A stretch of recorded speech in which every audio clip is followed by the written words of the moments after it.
Assalamualaikum warahmatullahi wabarakatuh. Saya Putri Rohali dari 12 IPA 3 akan mempresentasikan seni musik kontemporer.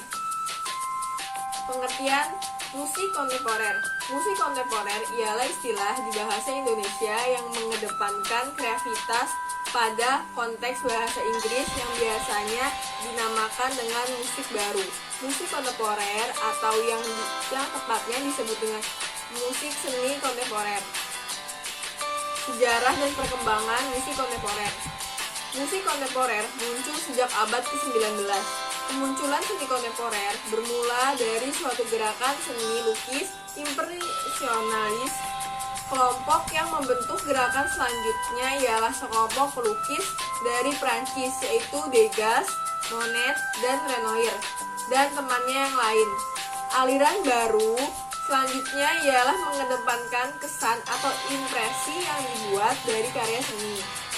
Sehingga di dalam musik kontemporer banyak menggunakan elemen baru yang memahami, menonjolkan, dan menciptakan impresi.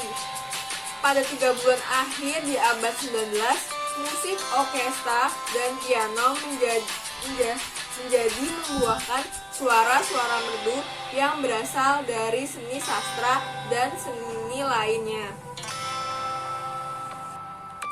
Ciri musik kontemporer. Pertama, warna bumi mampu sejenis atau mampu bermacam jenis. Ketiga, memiliki improvisasi yang begitu banyak ragam diikuti keinginan pemusik. 3. Jenis tangga suara yang dipakai bervariasi. 4. Banyak menggunakan modulasi, perubahan suara dasar. Yang kelima, bunyi mampu berasal dari sumber yang beragam, bukan hanya dari instrumen musik.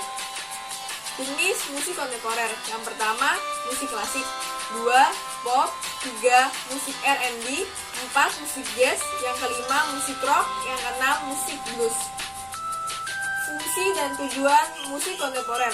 Yang pertama, fungsi komunikasi, yaitu menggunakan musik untuk mengomunikasikan gagasan kepada masyarakat, baik itu bentuk ide, kritik, dan lain sebagainya. Yang kedua, fungsi pendidikan. Setiap cabang seni memiliki manfaat pendidikannya sendiri.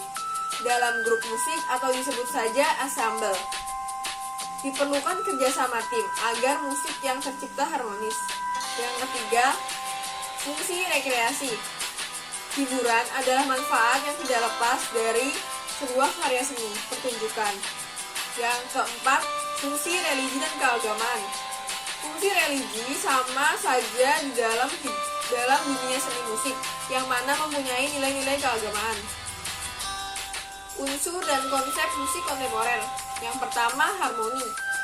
Dalam seni kontemporer dikenal sebuah istilah piano chord, di mana dua kunci yang terdengar pada saat yang bersamaan.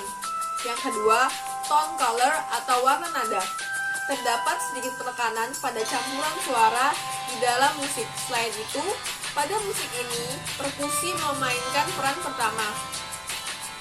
Ketiga, melodi. Merupakan tingkatan rendah dan panjang pendek suara dalam musik. Dalam musik ini melodi mempunyai range yang terlampau lebar atau besar. Keempat, ada ritme. Ritme merupakan bagian salah satu musik yang paling mencolok. Kebanyakan ritme digunakan pada musik ini. Merupakan ritme yang membangkitkan semangat, motivasi, dan kegembiraan. Karakteristik karya menciptakan 3 kategori. Yang pertama, karya musik membentuk musik iringan. Konsep komposisi di dalam karya layaknya berdasarkan pada penciptaan suatu melodi. Kemudian, elemen-elemen lainnya bermanfaat mengiringi melodi tersebut. Kedua, karya musik berbentuk ilustratif.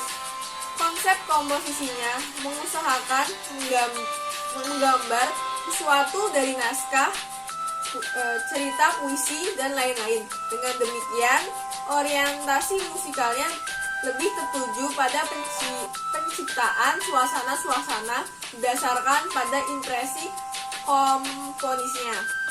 Yang ketiga, karya musik yang berbentuk otonom. Karya musik ini biasanya terlampau susah dimengerti oleh orang awam.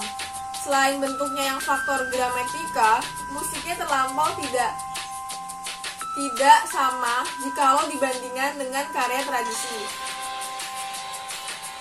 Alat dan contoh musik kontemporer. Pertama ada piano, kedua biola, ketiga kecapi, keempat sasando, dan kelima gamelan. Kesimpulan, musik kontemporer dapat diartikan sebagai salah satu dampak modernisasi. Jadi, seni kontemporer ialah seni yang tidak terikat oleh aturan-aturan zaman dulu dan berkembang sesuai zaman sekarang. Kontemporer dianggap sebagai salah satu gaya tertentu, padahal kontemporer dapat diartikan sebagai suatu sikap menganggap ujung perkembangan seni yang digeluti. Sekian dari saya, maaf bila ada kesalahan. Wassalamualaikum warahmatullahi wabarakatuh.